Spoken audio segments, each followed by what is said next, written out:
आप सबको एक बार फिर से बहुत बहुत अभिवादन और प्रणाम। आज हमारे साथ हमारे भैया भाभी आपको सात्विक भोजन योजना के बारे में अपने अनुभव साझा करेंगे। मैं एक बार आपको अपना छोटा सा परिचय दे दूं।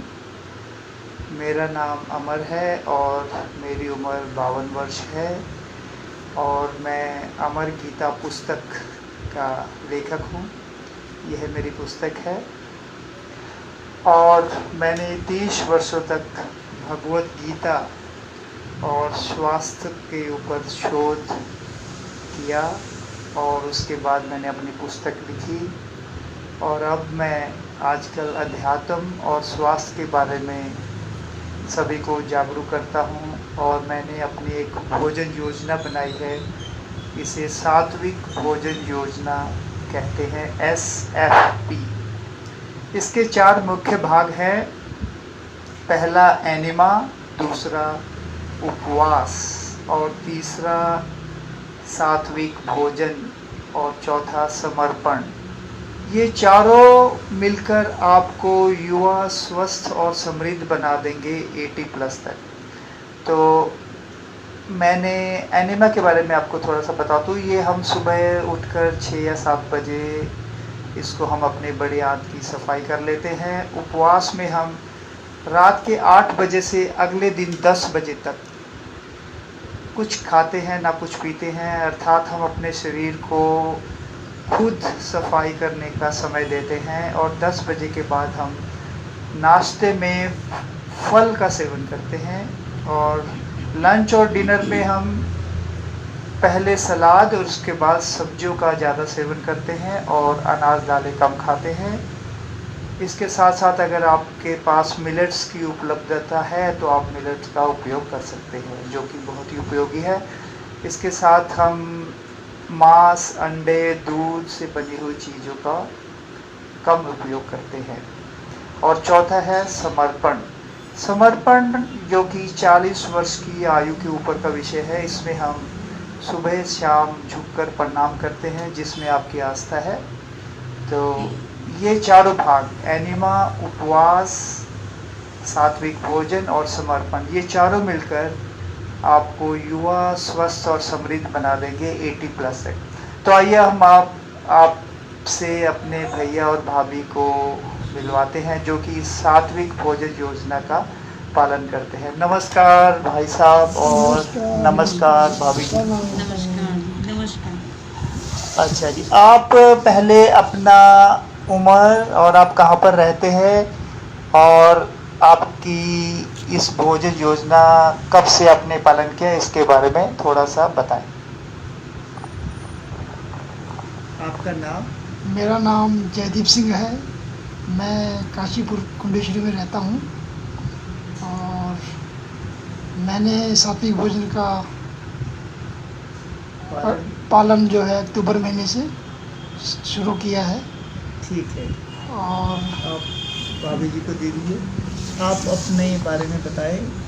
नमस्कार, मेरा नाम अंजू नेगी है। मैं उत्तराखंड काशीपुर ज़िले से बिलोंग करती हूँ और ये सात्विक भोजन और इसका पालन मैंने लगभग 5-6 महीनों से करना शुरू किया है। तो आपने इस सात्विक भोजन का पालन शुरू किया है, तो मैं आपसे थोड़ा सा पूछ लूँ, आप इसके 4 भाग कौन कौन से हैं? भाभी जी आप ज़रा इसके बारे में बताएं, इसके 4 भाग कौन से हैं सात्विक भोजन योजना के? इसके जो 4 भाग हैं, पहला है एनिमा, दूसरा है उपवास, तीसरा है सात्विक भोजन और चौथा है समर्पण। बहुत बढ़िया, आपने बिल्कुल सही कहा कि इसके 4 भाग एनिमा, उपवास, सात्विक भोजन और समर्पण। तो भाई साहब, ये चारों भाग क्या आप इसका नियमित रूप से आप पालन कर रहे हैं? पहला एनिमा। बिल्कुल हम चारों भागों का नियमित पालन कर रहे हैं। एनिमा का आप कब पालन करते हैं, कब उसका उपयोग करते हैं? सुबह भी कर लेते हैं, शाम भी कर लेते हैं। जैसे थोड़ा सा लगता है कि ज़्यादा ज़्यादा पेट ग्रस्त हो गया तो सुबह शाम कभी भी कर लेते हैं। ठीक है, ये आपने बिल्कुल सही कहा कि आप इसका किसी भी समय उपयोग कर सकते हैं, आप सुबह भी, दोपहर भी, शाम भी। तो एनिमा ये बहुत ही कुदरती और बिल्कुल प्राकृतिक है, इसका कोई भी साइड इफ़ेक्ट भी नहीं है और आप इसका किसी भी समय उपयोग कर सकते हैं। तो भाभी जी आप इसके बताएं कि एनिमा तो सुबह में जैसे आपने ले लिया, उसके बाद आप क्या करते हैं, पूरी प्रक्रिया बताएं। जी, सुबह उठकर तो देखिए हम ये पहले पिछले रात से 8 बजे से लेकर सुबह 8-10 बजे तक तो हमें खाली पेट ही रहना है। फिर हम सबसे पहले लेते हैं एनिमा। पेट की सफाई होने के बाद उसके बाद हम लेते हैं ग्रीन जूस। इससे पालक हो गई, पालक है, धनिया है, कोई भी ग्रीन वेजिटेबल, उसका हम जूस बना के उसको लेते हैं। ये कितने बजे लेते हैं? ये हम सुबह लगभग 8 बजे लेते हैं। अच्छा। 6 बजे हम पेट की सफाई कर लेते हैं और 6 से 7 के बीच में, और 8 बजे हम ग्रीन जूस पी लेते हैं। उसके बाद जो है हम 2 घंटे के बाद फ्रूट का सेवन करते हैं। कोई भी ये सीज़न का जो भी फल आते हैं आजकल, जैसे ये तरबूज है, खरबूजा है, आड़ू है, अंगूर है, ऐसी चीज़ें आ रही हैं, तो जो भी आसानी से हमें मिल जाती है अपने मार्केट में, तो वो हम लोग ले लेते हैं। तो उसके हम बाकी हम फिर उसके बाद तो खाने की इच्छा भी नहीं होती है, उसी से पेट बहुत भर जाता है और फिर जल्दी पच भी जाता है। उसके 3-4 घंटे में भूख लगनी शुरू हो जाती है। फिर तो दिन में फिर वही हम सैलेड से स्टार्ट करते हैं। बहुत बढ़िया। हाँ, और लंच और डिनर में आप क्या क्या लेते हैं? लंच में पहले तो हम सैलेड खाते हैं, तो उसके बाद भोजन की ज़्यादा आवश्यकता पड़ती नहीं है, लेकिन लंच तो करना ही है ना, तो फिर हम सब्जियों का ज़्यादा इस्तेमाल करते हैं। मन की संतुष्टि दाल के को लिए। थोड़ा कम ही यूज़ कर रहे हैं, दाल और हाँ जी। तो यही डिनर में भी रहता है? हाँ, डिनर में भी यही है। डिनर में भी हम पहले वही सलाद खाते हैं पहले, और आधा पेट हम उसी से भर लेते हैं, और उसके बाद अपना रोटी खाई, चावल है। ज़्यादा हम रोटी मतलब गेहूं का आटा कम यूज़ करते हैं, ये हमारा पहाड़ से आता है, मंडवे का आटा कहते हैं बहुत उसको, बढ़िया। तो उसको हम मिक्स करके उसकी रोटी ज़्यादा खाते हैं, और हरी सब्जियां ज़्यादा।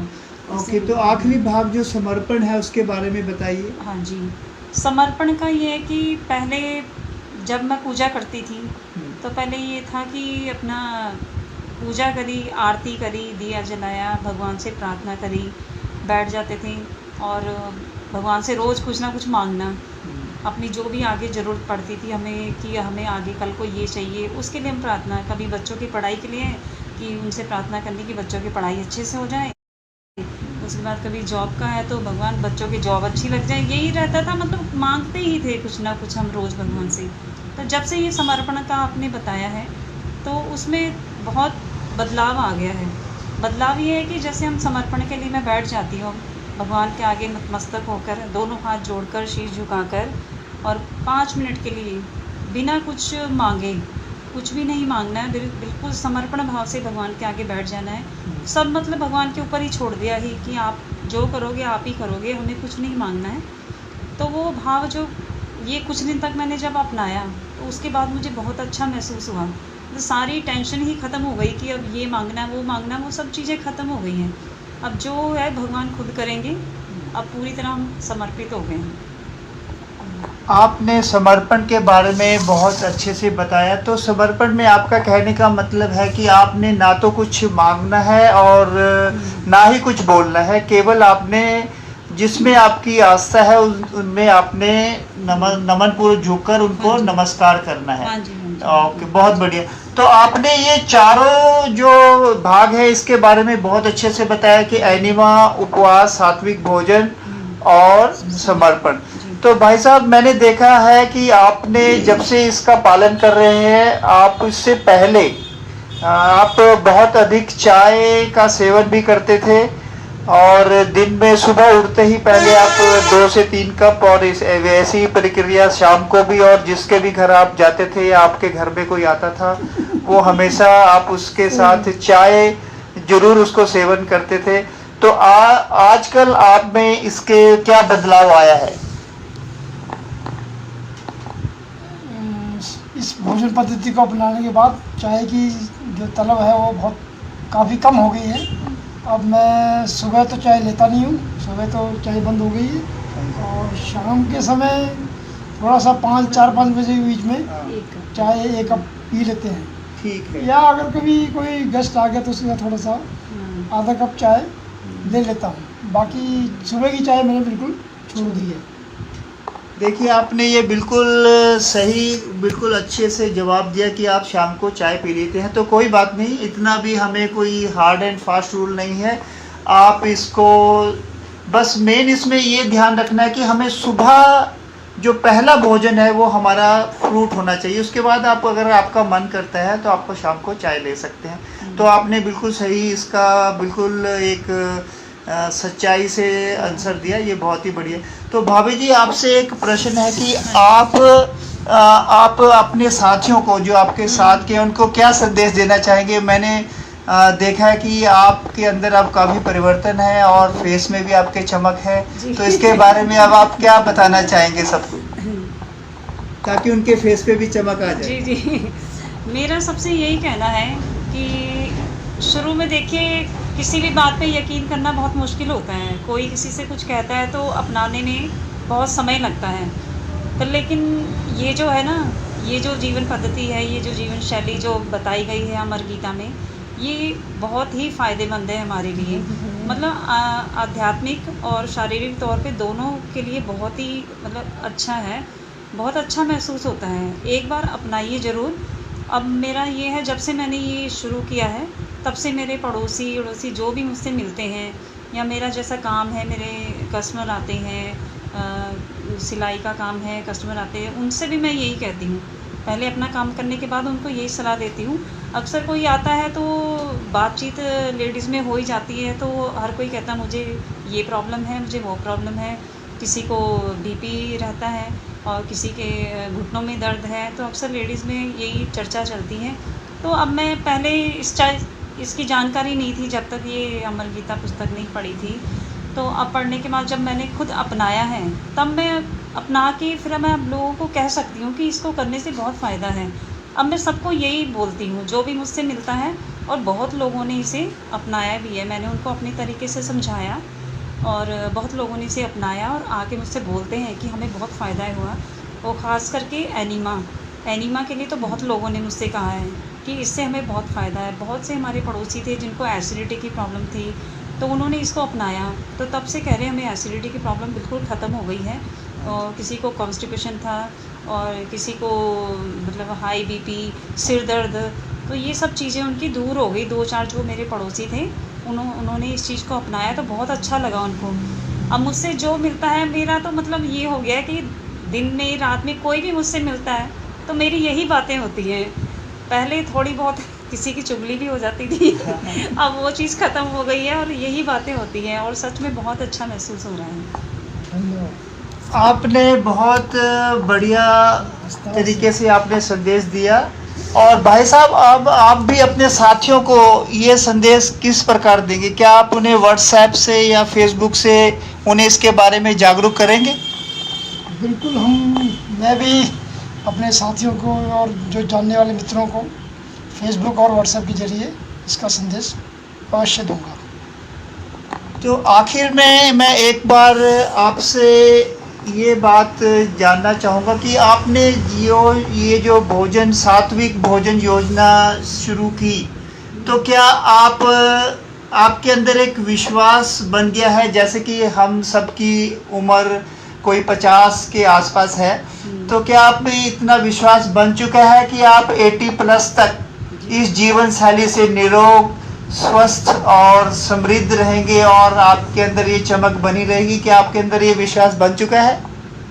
जी बिल्कुल, मुझे पूरा विश्वास है कि हम 80+ तक निरोग और स्वस्थ रहेंगे। हाँ। तो भाभी जी, आपकी भी यही राय है? जी, मैं बिल्कुल कहना चाहूँगी, क्योंकि जब मैंने इसे अपनाया तो मैंने खुद महसूस किया, लेकिन जब तक कोई दूसरा सामने से नहीं कहता है तो लगता नहीं है, लेकिन अपने को तो खैर मुझे पता था कि बदलाव आ रहा है, लेकिन जब पड़ोसियों ने कहना शुरू किया ना कि आप अपनी उम्र से कम ही लग रहे हो तो सुन के अच्छा लगा। तारीफ़ तो सभी को अच्छी लगती है, तो ये सुन के अच्छा लगा कि ये अपनाने से ही ये चेंज आया है, जीवन में ये बदलाव आया है। तो मैं सबसे यही कहना चाहूँगी कि सब इस चीज़ को अपनाएं और 80+ तक स्वस्थ और निरोग रहें।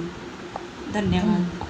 तो आज आपने अपने सात्विक भोजन योजना के बारे में अपने अनुभव शेयर किए, साझा किए सबके साथ, तो आपका बहुत बहुत धन्यवाद और अभिवादन। धन्यवाद। नमस्कार। नमस्कार। तो एक बार फिर मेरा आप सबसे आह्वान है, अनुरोध है कि आप इस सात्विक भोजन योजना को अपनाएं और 80+ तक स्वस्थ, समृद्ध और युवा हो जाएं। आप सबको बहुत बहुत धन्यवाद, अभिवादन और प्रणाम।